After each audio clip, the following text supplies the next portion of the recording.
Hello, welcome to One on One. I'm your host, Greg Walker. Well, it's that time. We finally got him in the house with us today. New Austin Peay State University head basketball coach Matt Figure joins us. We're glad to have him. We're going to talk a lot of hoop, as you well know, but we're going to get to know him as a person as well. Get his thoughts, opinions, and comments on a wide array of subject matter. Settle back, relax, enjoy a fun, down-to-earth conversation with a nice gentleman. The new head coach at Austin Peay joins us, Matt Figure, right after these words. It's the Bottom Line Model Year-End event at Clarksville's favorite new car dealer. Lease a new Altima, $189 per month. Lease a new Rogue Sport, $159 per month. You're going to love our prices. MatthewsNissan.com.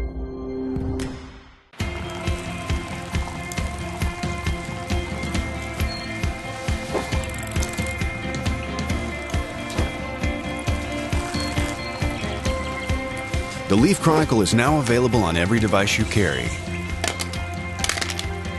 or don't carry. All things Clarksville in all media 24/7. Subscribe now for full access.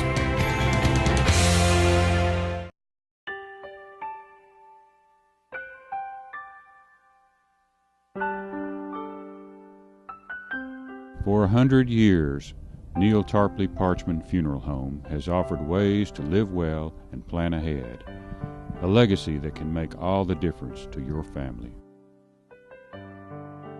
Neil Tarpley Parchman, people who care, a name you can trust.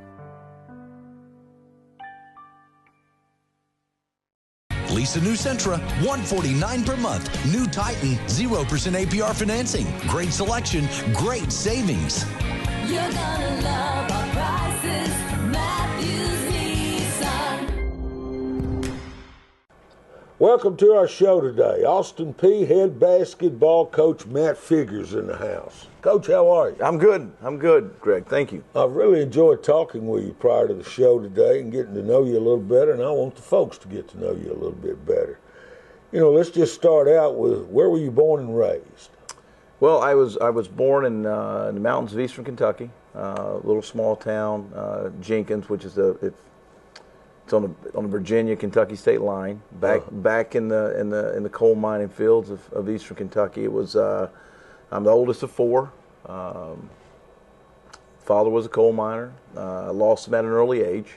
I was 15 years old. So how old was your dad? 39. Good gosh. 39. That coal soot got him, didn't it? Yeah, no, it'll age you. But when I was younger, I can't remember what the age was, I went into a coal mine one time, and he said, you know, you got two choices. You got to either do this or get an education and get out of town. So I took the second of the two. Amen. And you know, growing up in a small town, you know, basketball was kind of the break from the reality. You know, when you're in a small town and the world has changed, you know, with the internet and everything. Well, so, sure. you know, back when I was younger, it was the only thing you knew was your small town. And just speaking over at the Govs gathering thing in Chattanooga, and there was a detour, and I've got family that live in Tracy City, so we're up those 2-lane roads and those mountains, so you couldn't really travel back then, right? Because there was no interstates or 4-lane Sure. roads. So, you know, kind of a small-minded person. The only thing I grew up loving was Kentucky basketball. I bet. K. Wood Ledford. The voice of the Cats, Yeah. K. Wood Ledford. Yeah, no, you know, you kind of idolize those. Everybody wanted to be a Kentucky basketball player. Sure. Unfortunately, not many have that chance. So, but my passion was in basketball all my life. I love following coaches.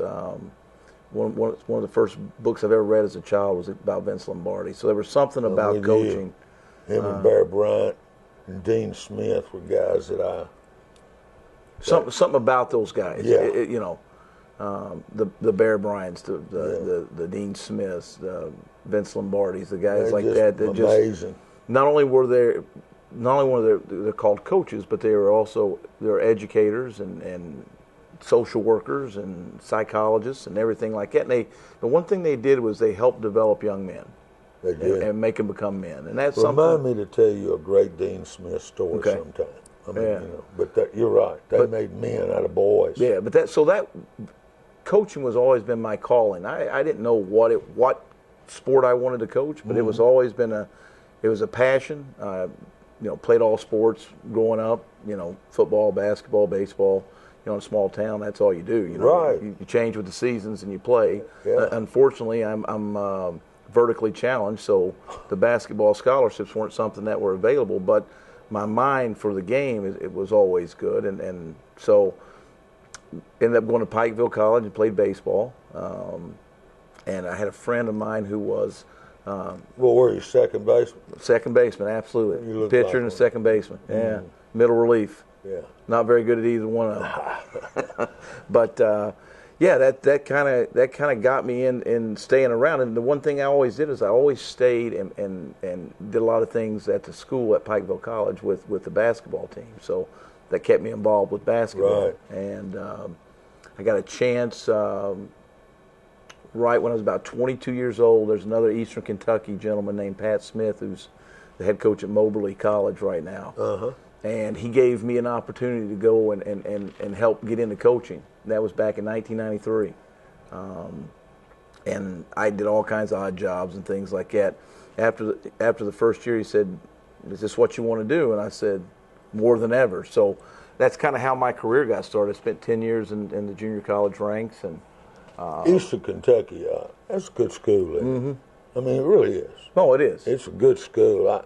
It's one of the schools, I'm obviously gone to them all, and like all of them, I had a good relationship at them all, but something about Eastern, it's a good homey feeling. It has a lot of different flavor from people from Kentucky and Ohio and Yeah. Tennessee because they have a pretty good policy getting people in school. But it has a great criminal law and I think fire and whatever degree there. So that a lot of people come from all over the United States to go and get that type of training there. So I had a good experience there. I was only there about a year and a half, 2 years. They've also finished out my degree. got one of the very best play-by-play broadcasters in the country there, and his name's Greg Stottlemyre. Say hello to him sometime. He'll get you. I will. He's real pro. So when you got out of college, what did you went right into coaching? Right into it. I started at Wabash Valley Junior College, which is in Mount Carmel, Illinois, which is only about 2.5 hours from here. I was there almost 2 years, and then I went over to Vincennes University in '94. Well, y'all had a program, didn't you? I was there 5 years. I was fortunate enough. This is how I got my introduction to Clarksville. Sean Marion. Sean Marion, yes. I used to drive down here and watch almost every one of his games. Really? Probably watched him. Well, what did you think of the Hassel kid with him? Well, the team was really good. You had Sean, you had Trenton Hassel, you had the kid at Northwest, Marcus Maven. It was all at the time here. He was Northwest. Yeah, and I spent a lot of time working them. Working all those guys, being down in this area, and Trenton and I talked, and because Trenton was a junior and Sean was a senior, right? And couldn't convince Trenton to come to Vincennes, but no, you wasn't going to pry him out of town. No, but a home guy. Yeah, sort of like me. But when I came here, that was my first introduction to Clarksville and the proximity of where it was located from Nashville and perfect geographic. Perfect. I mean, Vincennes, Indiana is about 2.5 hours away, so I could just drive up and down 41. Right. I watched him play quite a bit, and actually they ended up going to the state tournament that year, and they lost, I think, to White Station and Tony Harris. Or Memphis East. Memphis East. I know I get those two confused. Harris. Yeah, it was Tony Harris. I know that. I was there. Yeah, Tony tore him up that night. But that was in 1995, 96 is when I first got my introduction to Clarksville. And probably at the time, Clarksville wasn't but about 60,000 people, maybe 60, 70,000 people. It's grown since. It's really grown since that time, but more each day.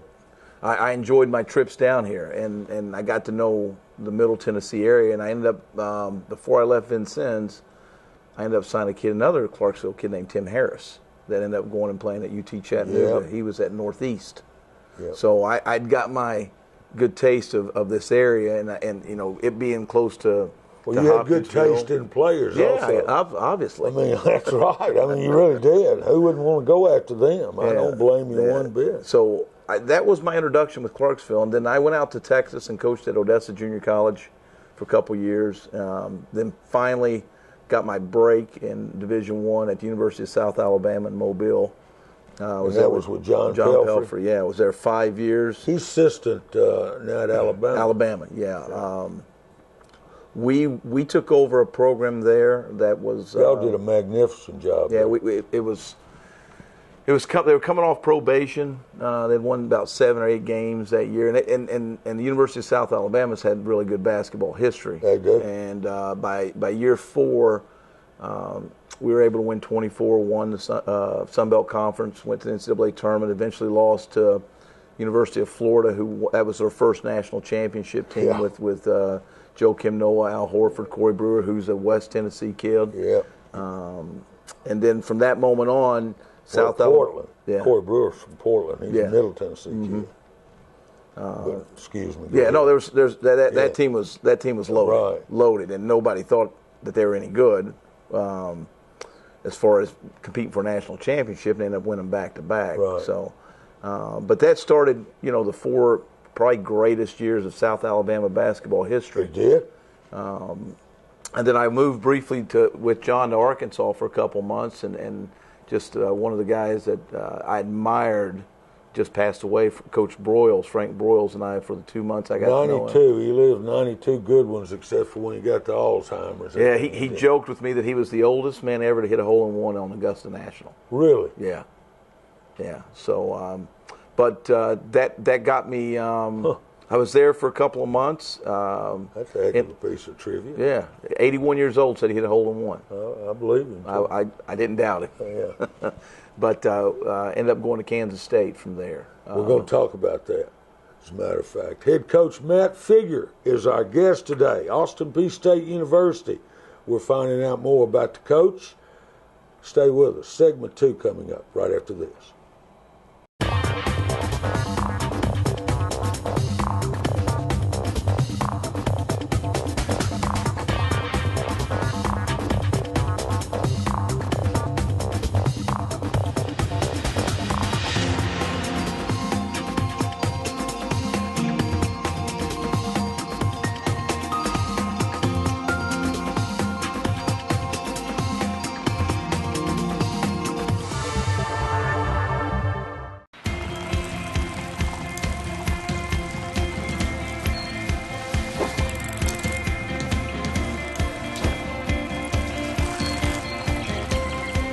The Leaf Chronicle is now available on every device you carry or don't carry. All things Clarksville in all media 24/7. Subscribe now for full access. Welcome back. Segment 2. We've got Austin Peay State University Governor, head basketball coach Matt Figure in the house with us today. And if you missed segment 1, I hope you did. We're talking about his background, where he was born and raised on the Kentucky-West Virginia border, how he got involved with athletics, sports, and basketball, and started his career coming up through the JUCO ranks. And you're going from South Alabama to Arkansas till you get your shot to go with Frank Martin at Kansas State. Yeah, I went to Kansas State. His interesting backdrop to that is Frank and I both worked back in the early 90s. We worked at the University of Florida camps together. Billy Donovan became the head coach there, and Frank ended up having 3 or 4, because Frank was the high school coach at Miami Senior High, which was one of the powerhouse high school teams at that time, not only in the state of Florida but in the nation. And we worked those camps together, and I ended up coaching 5 of his kids in junior college. Mm-hmm. So our tie was really strong, and when he got the job there at Kansas State, he liked you. Yeah, he and I had previous business and friendship and things together. So it was I'm about trust and loyalty. So am I. And he was a guy I trust, and he was a guy I was loyal to and he Good was loyal to for a me. question. One word here. One word. What do you admire most in a person? Honesty. I say loyalty, because if they're loyal, they're going to be honest. Yeah, no, there's no. It all ties together. It all does. But I'm a Loyalty. That's you something. said loyalty. Yeah, you know, I mean, that just. If you can't be loyal, you can't be with me. I don't want you around. Right. Yeah, that was the one thing that that Frank and I we were loyal to one another. That's great. I coached his kids. You gotta be. Yeah. I hate assistant coach going behind. I've seen it. I've seen it right over here. Go behind the coach's back, wanting that job. You know. Yeah, that's one thing I've never been is disloyal to the people that have helped me. Yeah, I'm with you. But I'm sorry. Go ahead. No, that's fine. That's fine. It gets to my cross. But we started at Kansas State, and year one was kind of the worst year we had was year one, but it was also a tough conference. Yeah. Big 12 is really But we finished in third place, and we had two guys on that team. We had a kid named Michael Beasley, who was the second pick overall in the NBA draft, and we had another kid, Bill Walker, who was also drafted that year. But there's Kansas and Kansas State had a terrific rival, and at some point in time, the rival went one way. Everybody today thinks that Kansas, is the dominant team in the state. Right. Up until about 1988, it was like dead even between Kansas and Kansas State, and for some reason, Kansas State took a nap for about 25 years, and Kansas had actually beaten Kansas State 25 straight times, not consecutive games, but 25 straight times in Kansas State's arena. So Mercy. we ended up beating Kansas that year. They were ranked number 1 or number 2 in the country at home, and that ended a streak. So that kind of boosted our status at Kansas State during that time. Now, that was before Bill Self. No, Bill was there. It was Bill there? Bill was there. Bill was there. Bill, what an incredible coach he is. Yeah, I agree. But incredible. They ended up winning the national championship that year. Kansas did. So by year 3, we had taken that team that hadn't had any postseason success, and we went to the Elite Eight in 2010. And we lost to a team. We had beaten Xavier in double overtime that year in the Sweet 16. And we ended up playing a team that ended up becoming the Cinderella story of the tournament, and ended up losing to Duke on a shot that they had to tie the game up. Butler.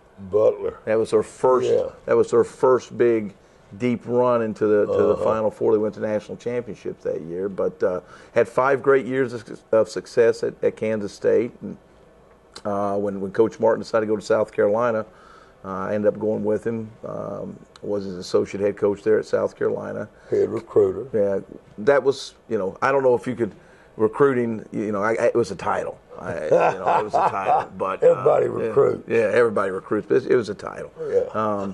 But we took over a situation at South Carolina that kind of a little worse than Kansas State. SEC's better than it's given credit for. Anyway. No, there's no doubt.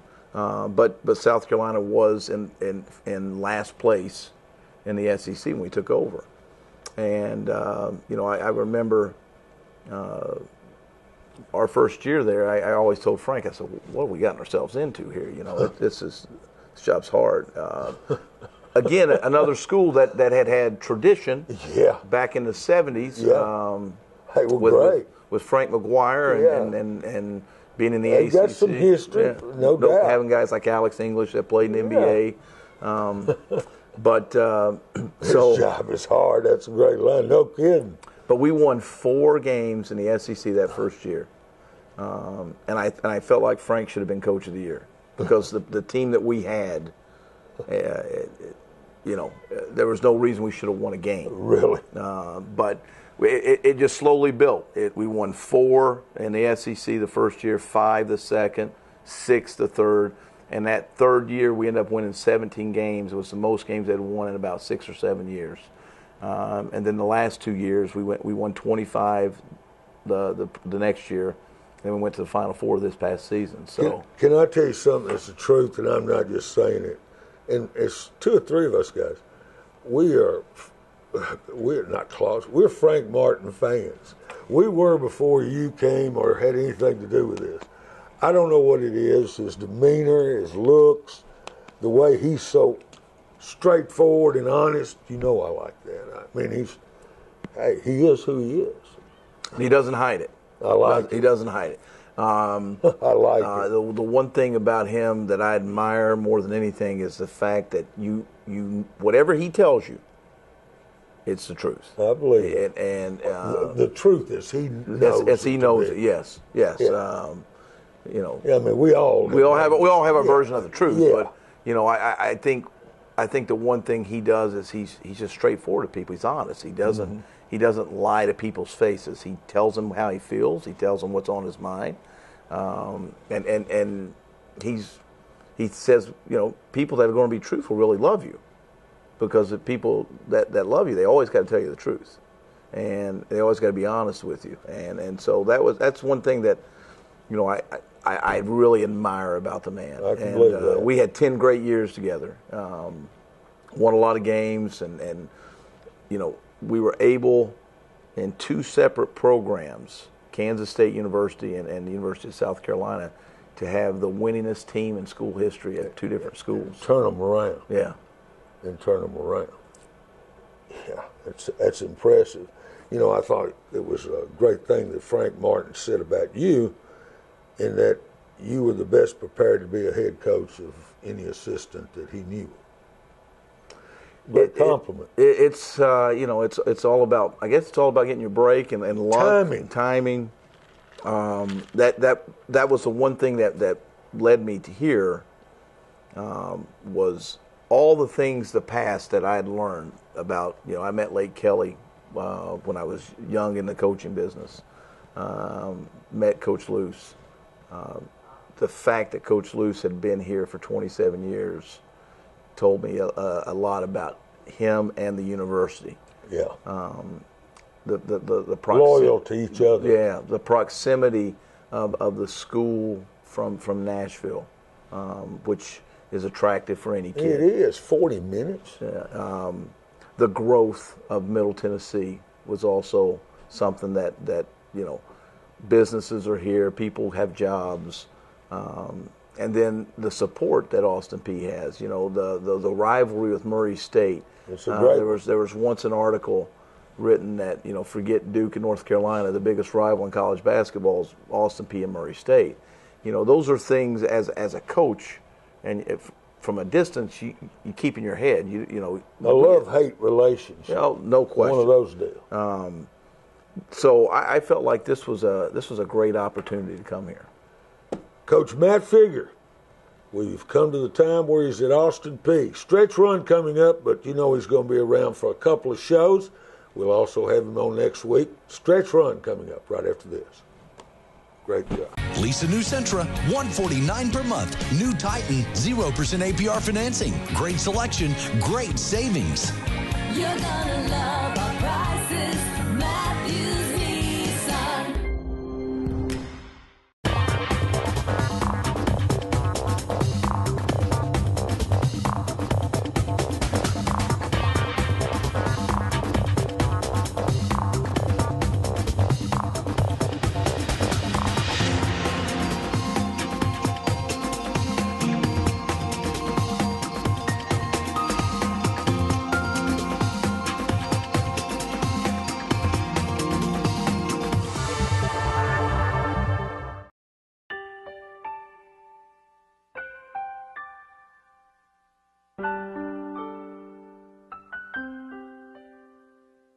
For 100 years, Neil Tarpley Parchman Funeral Home has celebrated legacies with services as unique as each life.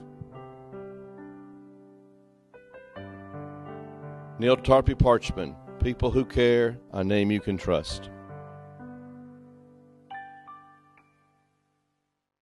It's the Bottom Line Model Year-End event at Clarksville's favorite new car dealer. Lease a new Altima, $189 per month. Lease a new Rogue Sport, $159 per month. You're going to love our prices. MatthewsNissan.com. Welcome back, Stretch Run. Our head coach in the house today, Matt Figure, joining us. He's going to be back for show number 2 next week. This is show number 1. We've got to know him a little better, his background. I want to ask you about a guy you coached at South Carolina in the pros, Sindarius Thornwell. Tell us about it. You know, when we got the job at South Carolina, the first kid I went out and seen was a kid that was going to be was a junior at Lancaster High School named Sindarius Thornwell. He was the building block, the cornerstone, so to speak, of our recruiting class in that first season, after that first season at the University of South Carolina. He's a native. He was recruited by, take your pick. Clemson, you know, all take your pick, that whole area. Yeah. But he believed in us. And the one thing when he got there was that there was no leadership in the locker room. So there was no one to teach him. And the one thing that he was able to do was embrace the coaching staff and embrace who we are as people. And he took that from us and was an extension into the locker room. And obviously by his senior year, he had put in all the time and the effort and the work and everything. And he ended up becoming, SEC Player of the Year. And he was the leader. He was, without a doubt. Probably was his junior year or sophomore year. He had to lead a lot. Him and another kid, Michael Carrera, who Michael graduated the year before, was the ultimate competitor as well. Uh-huh. And those two were roommates. And so we had two really competitive guys, and it just became contagious in our locker room. And those guys did things for the most part every day the right way. They were everyday dudes. And Sindarius's will to win was so incredible. Every time we took the court his senior year, he was the best player on the floor. I don't care who we played. The will to win right behind him. That's what that fixture says also. You got to have it. No, it's bred into, some people just don't get it. And in this world, people look for certain things in basketball. They look for guys that can shoot. They look for guys that handle the ball, whatever. The one intangible that's better than anything that Sindarius Thornwell had over all these other guys was his will to win. He was a winner. One of the greatest compliments you can give someone. Thank you, sir. Hey, good to have you. Thank you. We're going to do this again. We'll talk more about Austin Peay and the OVC next week. Hope you join us then. For the coach, for yours truly, Greg Walker, have a nice rest of the day, folks.